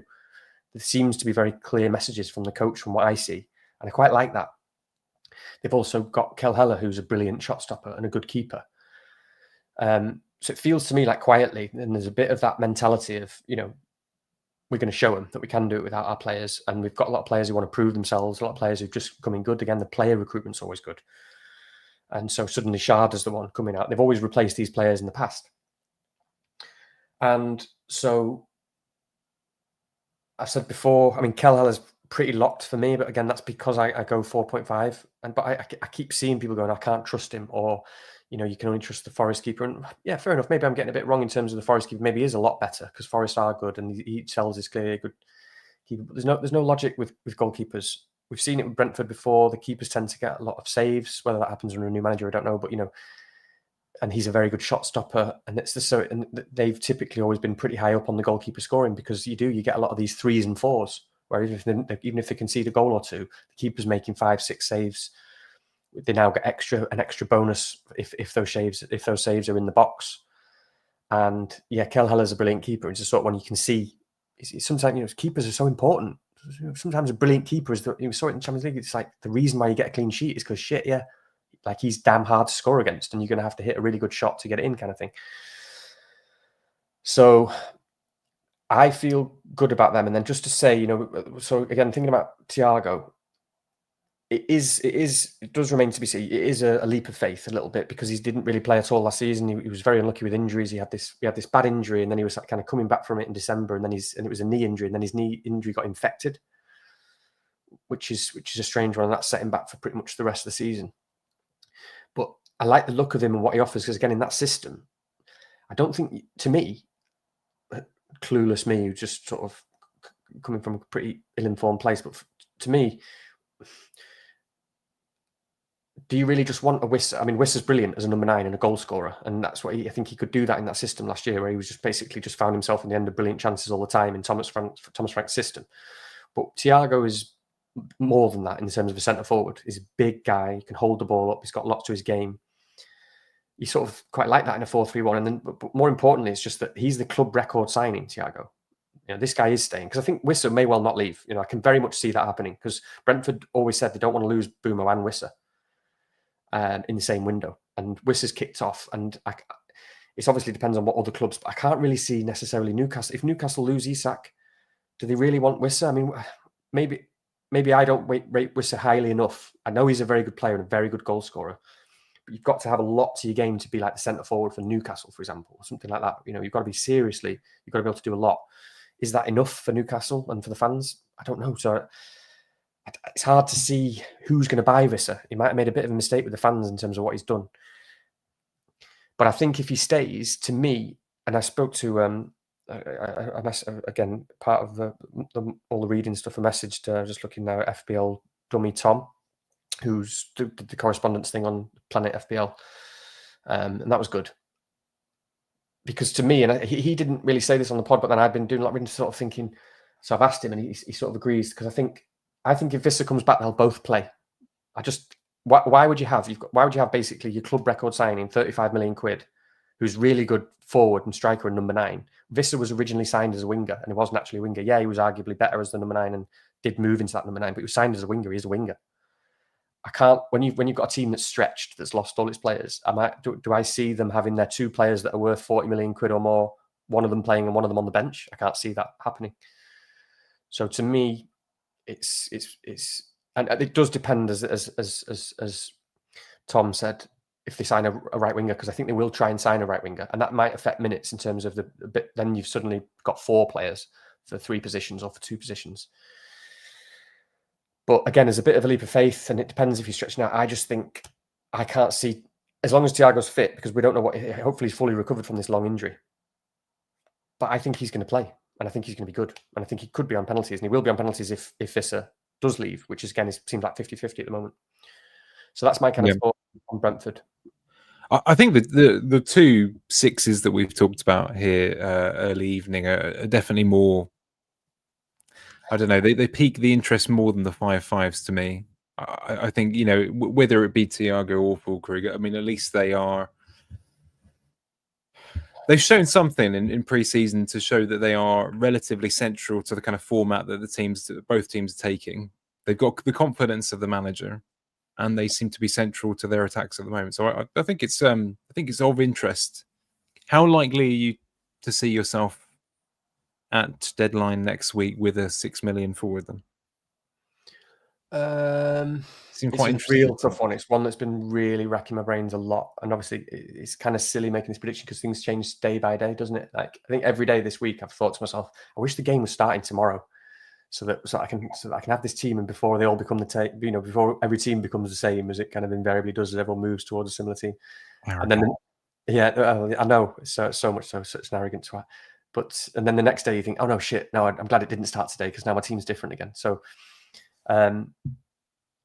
but pretty likely at the moment, I think. Again, based on my feelings about those players, but that could change. It's where I'm at the moment. Quick shout out as well, because a few people have flagged Aaron Hickey in the chat as well. So he's getting a reasonable amount of minutes as well. I haven't checked them actually. I will do in a minute. But he can play on both sides. Does seem to be getting a bit more support from the manager. He's 6. He's 4 as well. So at the moment we got 4 out of 5 positions filled for with 4 million defenders at the back there. Is Aaron Hickey 4 million? Is he? I think I heard that the other day. And I've gone, oh shit! So Hickey is Lewis Potter's 5. And Hickey is Hickey first choice? Is that what we're saying, or we don't really know? We've not got enough evidence there yet. Do you know what? Because I've got what's his name's spreadsheet in front of me. Sorry, what's his name? That's not very good, is it? It's been a long day. You have to forgive me here. Rom, what you said? Yeah. Yeah, I will very quickly give you a shout out in a minute. But Romfrosk, what a man! Yeah, I'd be making a bit of a guess here, but it does look like he's getting pretty good minutes pre-season, I think. Oof. Yeah, where are we? Hickey. Well, we should have called this pod the 4 million. Yeah. I was going to say he's starting some and then coming on in other ones, so it's not clear cut at this point. But I think that's something for us to dig into in our own time, probably. Ron Prosk, if you could be very clear in finding out Hickey's minutes for us whilst you're here, that would be terrific. As well, and there's no need to apologise for the Wilson discrepancy. That's just me being very picky. I'm surprised we've actually talked about quite a few of these teams more than I thought that we had to. Looking down this graphic in front of me, trying to think if there's anyone else we would like to review this evening that we've got notes on. Any others that you want to talk about? Definitely other teams that we want to talk about. But I mean, there are some, of course, that have had such little or no preseason, and others we've given more attention to in the promoted pods and that sort of thing. So, yeah, I will move through some of them a bit quicker. I don't think I have, because I just want to tick some off. I don't think there's really anything I want to say about Brighton still that I can think of, but correct me if I'm wrong. We'll come back to that. Villa, I just feel really good about Watkins and Rodgers, and at the moment, obviously I've had Rodgers in a lot, and he's not in right now, and I'm not sure that's going to stay that way because I just think he's going to go up a level this year in terms of his output and what he is as a player. I think he's got just ridiculous potential. Don't know where you're finding all this money, Danny. I know. Well, I don't have him at the moment. But I might have to find a way because it's the involvement at the moment that you see. He seems to have gone up a level in confidence and just he knows how good he is now. And he's always there in the right places. He's quite a decisive player, Rodgers. And he's just always there. And I just think Villa are going to be really good again. They're a really good team with a really good manager. And when you've got Watkins and Rodgers and Buendia and et cetera, and Malen, just a really good manager. They're always so motivated and up for it. They're just, when a manager works and it clicks, it feels like a bit, I know people have made this comparison, but it does feel a bit Kane and Sonny in terms of potential involvement from those two, because when you got a midfielder there who's really high up the pitch, and he is going to get 90 minutes every game because that's what he does, because he's an incredible footballer, and why would the manager drop him? His incredible levels of fitness. So it's interesting because I don't think he's not too high on the models from what I can remember, Rodgers, compared to others. Well, he's on he's good on Rob T's data, but not good on other ones. And there'll probably be a bit of defensive contributions in that and that sort of stuff. No, he got barely that's what I'm saying. That's what I'm saying. Yeah. So that's what I mean. So like he's high up on goals and assists, but he's not taking any set pieces or penalties or doing any defensive contribution stuff. Yeah. So you do need that to come through in terms of that sort of prediction about what you think the player is going to be and his involvement and his partnership with Watkins. It's not as much of a fallback as you've got with Ndai and stuff. So that's what I feel about them. Arsenal, I don't they're playing tonight, aren't they? And I've seen some messages come through from like Ivan and I think saying that like Wanyeri looked lively in like a 10 role and stuff. And Gyökeres started tonight, so he's got some minutes. But I don't think there's anything I really want to talk about there. So I mean, actually, I think I just want to dwell a little bit on Spurs and Forest because we haven't talked about them much tonight. I mean, with Spurs, the obvious thing is again the announcement that Son leaving and Madison now getting injured, serious injury as well. Solanke not really getting much of a look in pre-season as well. Yeah, I want to talk about these as well. Yeah, and Kudos again. It seems to have been a gradual retreat from drafts. I mean, from just based on hunches and conversations I've had with him as well. So they seem to be on a little bit of a downward trajectory in people's minds at the moment. Do you think that's fair? Yeah, I mean, I'm just thinking about like Solanke and stuff and the players that are relevant to me from Spurs attack, and I just think again thinking about Spurs holistically, you just think they have lost Son and they've lost Maddison, they've lost that sort of creativity. That should be a bit of a problem for Solanke. But Spurs fans, and I'm United fans, so we're the same, but had so much wrong with them, and they've been, you know, I just think Postecoglou was a terrible manager, and he's got a lot to change. Thomas Frank in that team, and I think naturally, usually when you start with those things, you start from a defensive point of view and just making it a bit more solid. That's complete guesswork, but you'd think that that's sort of be the base, just to get the basics going. I think that's what it feels like with Spurs is like let's get the basics going. It could be more than that. They could just improve in all areas. But I think they're more likely to improve in defence, or the improvement will be more in defence than it will be in attack to begin with, is what I would have thought. But yeah, those injuries.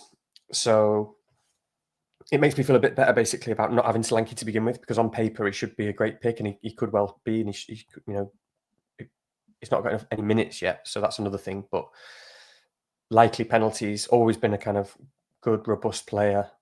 I mean, on that, actually thinking about him, I was talking about that chart from Schadenfreude just on finishing skill, if I remember correctly. And I think it's quite, I do like to think about this. I always think about years ago when I first started playing FPL more seriously and reading about like Fabio Borges and stuff and his approach and how important he considered finishing skill and how much, he actually, I don't know if that's still the case, but he used to factor that in a lot in terms of overperformance and finishing skill in his players, and that's something he quite liked. It's not something I've necessarily involved in my decision-making process with players so much, but it's an interesting thought and something I do think about sometimes with certain players. You want that, don't you? It's football matches. It's only 38 games in a season. When you've got a player who get a chance, you want them to bury it. It's quite a significant thing when someone's got great finishing. I mean, that's why Son was such an amazing pick all the time. He couldn't really make sense of the fact, but he was kind of always a differential. It was hard to make sense of the fact that he would score so many goals. One of the reasons was because he's been the best finisher in the last 30 years of football outside of Messi. But Solanke is right down on that chart, which is interesting. He's like way below average finisher, which is another thing. It's another thing to think about with him. So yeah, Spurs. But I am quite liking the defence with the fixtures, because I mean Spurs' fixtures are just really good for ages, aren't they? I mean, I've got a Spurs defender at the moment. I'll say that much. Oh God. And I want to say also I had a Spurs defender in before review launch, because I know they were big on review. But it was purely a fixtures thing, because sometimes again it was like I was on FPL team, and this is another like FPL team by what's his name, Pete, or sorry if I get that wrong. It's a great website. Sorry, I don't want to shout the wrong thing. Correct me, Rich, please. But it's a nice little thing sometimes, isn't it? You look at fixtures, but actually when you just play your team through, and you play your team through an FPL team for like 6-7 weeks, and I was going, I had I can't remember who I was that had originally, but it was like I was playing around with different ones, like a Palace defender or a Villa or whatnot, and Forest and all that sort of stuff. And then you put a Spurs defender in, and outside of week 2, I was like, oh, next week. Like, oh, this is like every week. It's like, I'm happy to play this guy. Sometimes just simple things like that, isn't it? But Yeah. So Spurs, where are you at with them? Yeah, I haven't been interested from game day onwards. No, but Solanke was in there to start with. Again, you know how I am. I'm someone who likes to have something of a sniff before it actually happens, and I haven't seen anything from Spurs that interests me at this moment in time. So Yeah, it's difficult because we've not really seen anything like you say, have you? But then Sar's been really good, and they've been pretty solid. They've been sort of they beat Arsenal 1-0, didn't they? Because again, it seems like it was all men behind the ball, focus on defence stuff. So that's interesting. No, yeah, okay, maybe I'll take a look at that. I think the bit that I'm the only area of the pitch that I would consider them is if I was looking for a 4-5. I think that's probably it. Okay. I do want to talk quickly as well about Forest, like you say. Yeah, no, I think if anything, that's kind of probably the last major point I wanted to touch on, because seeing as we were looking at 7-5 strikers, and it is kind of an easy segue, isn't it? And I know we've been speaking a bit to our friend FPL Frenchie, who's been talking us through the minutes, and Igor Jesus, who looks to be quite a lively player. I actually watched him a few times through the Botafogo highlights, because I spent a bit of time looking at Botafogo highlights because of Victor John, the sort of flappy goalkeeper that West Ham have been linked to all week, who was at this Club World Cup. And so I've been watching highlights of him, and then accidentally watching Igor Jesus, who looks like a player that could and probably will start for Forest a fair amount this season. But yeah, go on. What did you say his name was? Sorry, Igor Jesus, I think. Yeah, And I want I to think they bought 2 players from there, because is it Jar Cunha as well? So they've picked up some talent there. Yeah, they bought, was it Ndoye as well? Oh, and Ndoye, yeah, the winger, yeah. Yeah, no, I wanted to talk about Jesus. Sorry, I missed you say his name because I was just ordering a beer, a cold beer. Wow. Wow. Yeah, no, because did you see Forest set up the other day? Did you see the scene they started with? Yeah. I didn't watch the game though. Yeah. Okay, because it's interesting because, again, following up with the fans and the views on where they're going to go moving forward. Thank you. There's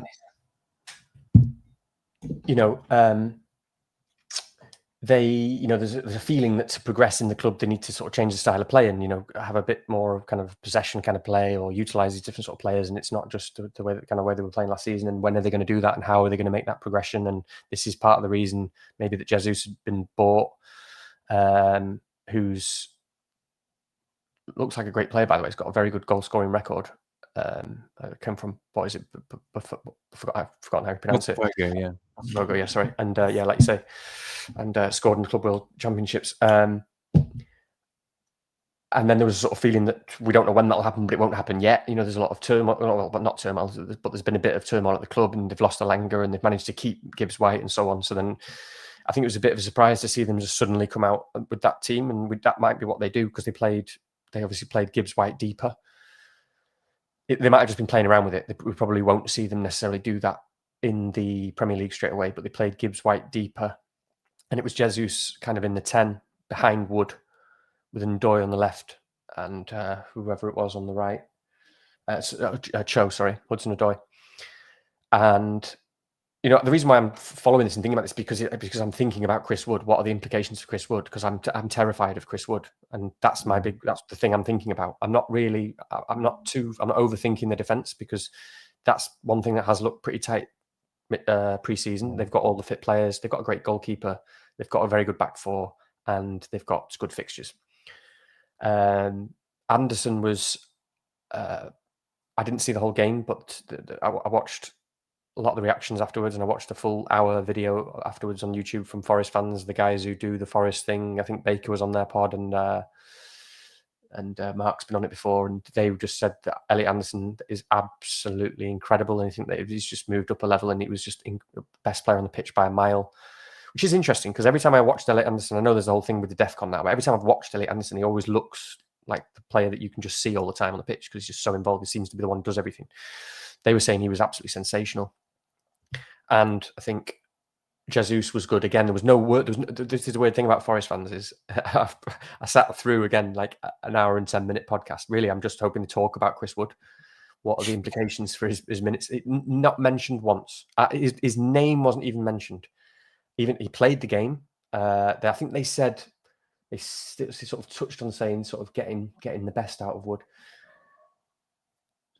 So because the worry was they signed Jesus and Awoniyi is fit at least, and he's been getting some minutes in friendlies. So suddenly they've got Jesus and Awoniyi, and they might be looking at this different style of play. What does that mean for his minutes? On paper, it looks like at the very least you're thinking 70 minutes. It's not a 90-minute pick now.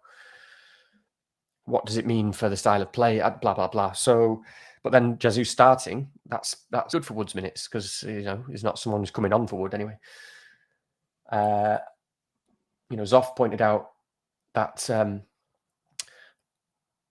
a lot of assists came from Alanga last season. What does that mean? I don't know. So, but Ndoye was pretty good anyway. So I didn't really take much from it with Chris Wood, other than he still terrifies me. He's probably still, I think he's definitely is going to start.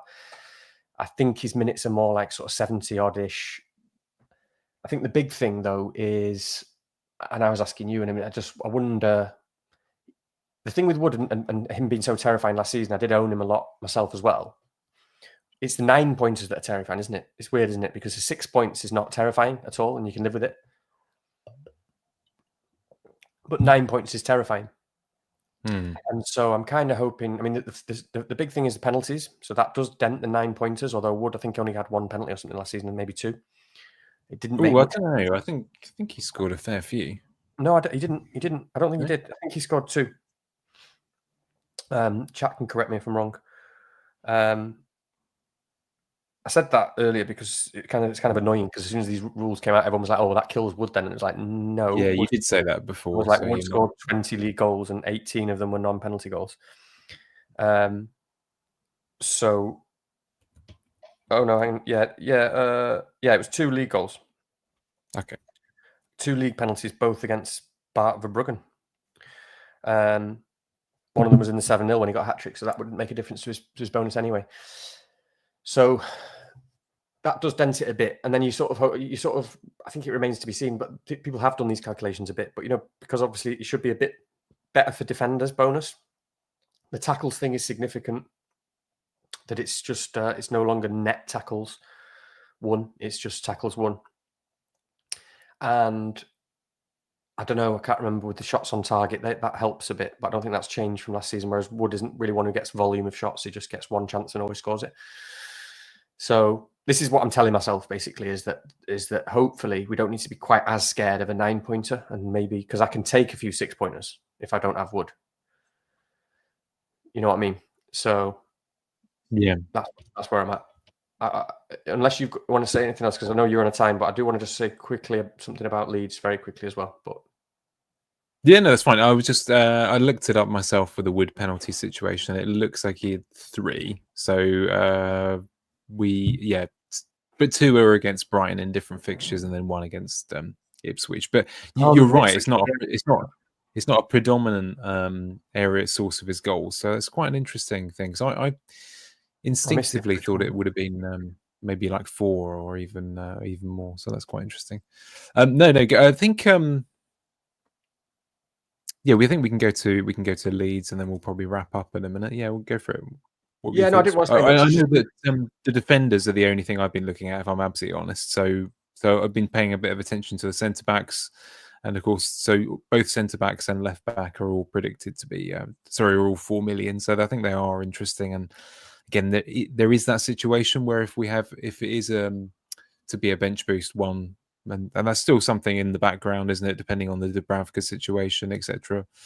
Their first fixture and to a lesser extent the fixture after are both sort of acceptable on bench boost if you have to. I think they got something like Fulham away game week 2, which is the kind of fixture where if you had one and they were the sort of bum note on a bench boost, it's okay if you have to.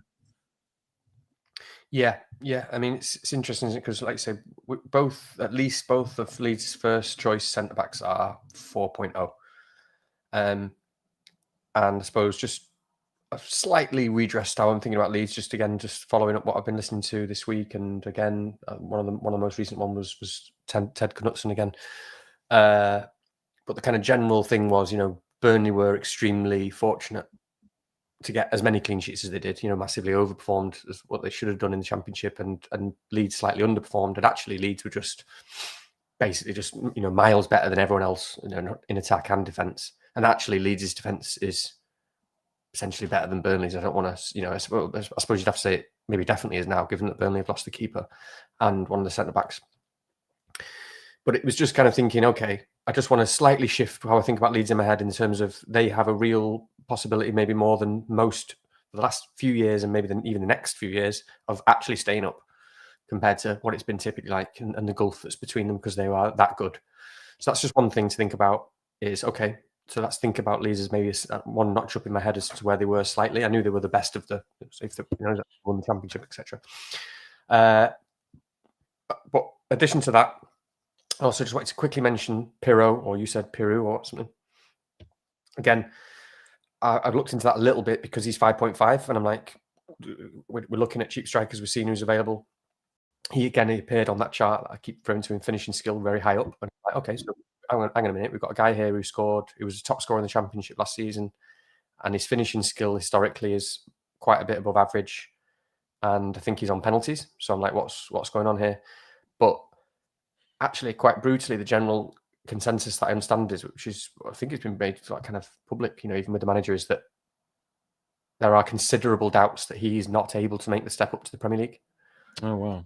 And that's just been made common knowledge as far as I can tell from what I've read up. So they want to sign a striker. They might not, but they want to sign a striker. And I think that's why there's been talk of Muse, which could be interesting from Fulham if that happens. But basically, Leeds really want to sign a striker, from what I can see. Because they don't think Pirro is good enough. And it sounds like when you see his stats, he basically doesn't win any duels or hold the ball up at all or have any strength. It sounds like and again, Leeds fans, please come in the comments and just say, sure, you're talking nonsense. It's just from what I've read up. But it sounds like, to me, I see like a sort of Chicharito type player who I used to watch at Man United, and it was like, okay, he was great in some fixtures where we were going to batter teams, but don't do what Ferguson did and play him in the Champions League final against Barcelona, because he doesn't offer anything else, and you just can get torn apart. You basically got 10 players. But he didn't do any of those things, but could just always be on the end of the goal. So it just sounded a bit like that with Pro. So I just think that's quite interesting, because that kind of rules out another player for me. Because I think they're definitely going to sign a striker.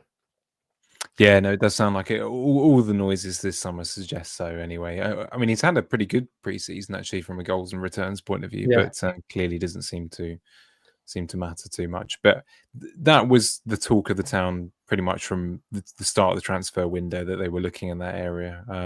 I think it's just the case, isn't it, that they're clearly at the sort of stage where they know if they can hold off until perhaps towards the end of the window, they're more likely to be able to pick up a player that's surplus to requirements at another Premier League club, and I think that's what they're looking to do.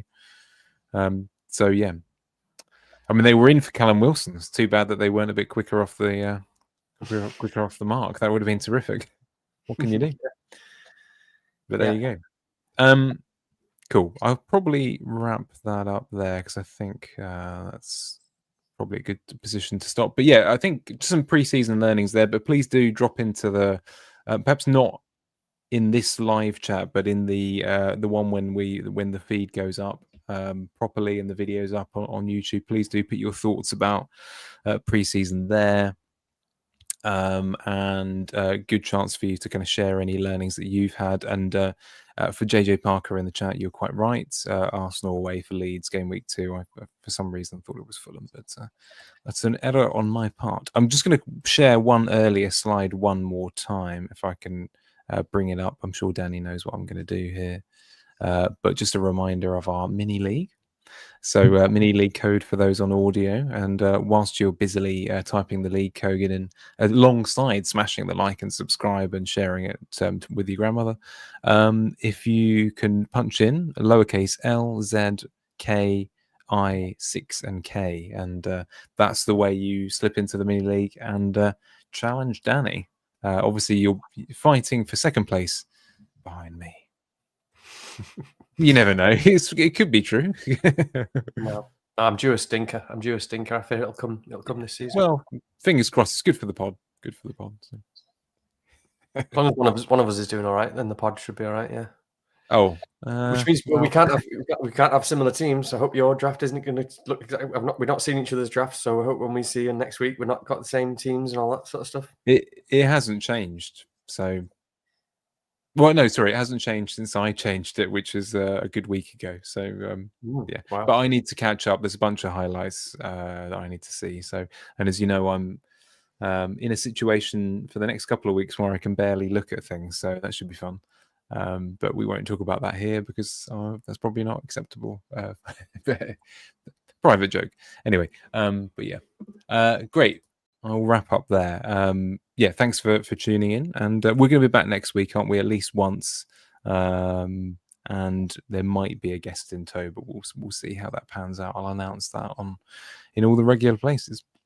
Yeah, I just want to say as well, like just quickly, I was just thinking about. I know I had something to say, but I don't know, just like we really appreciate all the comments and stuff, don't we? We've had like really nice positive comments, and it's like massively appreciated, you know, because you just I don't know about you, but I just always assume that everything's rubbish and I'm talking gibberish and brains, you know, dead and all that sort of stuff. And it's so nice when you get good comments. And obviously, we appreciate any constructive feedback as well. And that, you know, you don't realize, do you, until you're actually doing a pod, how much you can appreciate, like, I don't know, comments and likes and all that sort of stuff. And you see, like, other pods have had some unfair criticism and stuff recently, and you think, God, that really hurts, like, sort of thing. So, yeah, do you know what? No, I'm glad that you've taken time to remember to remind us of that, because I think you know, we don't need to go into details. We have to remember that a vast majority of people putting material out there, you know, it's their spare time. They very probably have a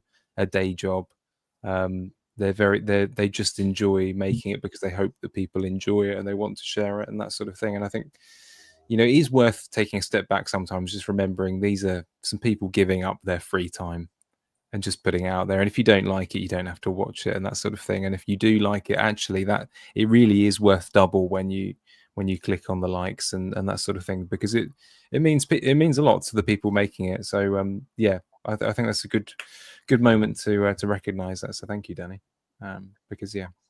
And to be fair, you know, I think I don't always take the time myself to actually, you know, go slip into the chats and say it to others people as well. So it's a good reminder for us all that it's just when you notice things that are good in any aspect of life, just to actually recognize it and voice it, because people can't assume, you know, that you do like it. So that's a good note. Cool. So it's quite a philosophical ending. I'm surprised we haven't been drinking. Just going to say, like, I suppose, reminder. Yeah, next week we'll go through our drafts. I was thinking about some things we didn't talk about. We'll potentially talk about implications of things and if anything's changed anything and how have models changed our thoughts on any players, if at all. And we might have a guest on. I don't know yet, so we'll see. Yeah, and I need to personally. I need to crack open and have a look at Solio analytics as well, because I think that'll be worth a little look, and I haven't had a chance to look at it a bit, being at work, busily away. So I'm definitely going to crack that open as well, amongst other things as well. Nice, cool. Okay, well, have a nice evening, Danny, and have a nice evening all for watching, and we'll catch you again next week. See you around. Nice one. See you in a bit.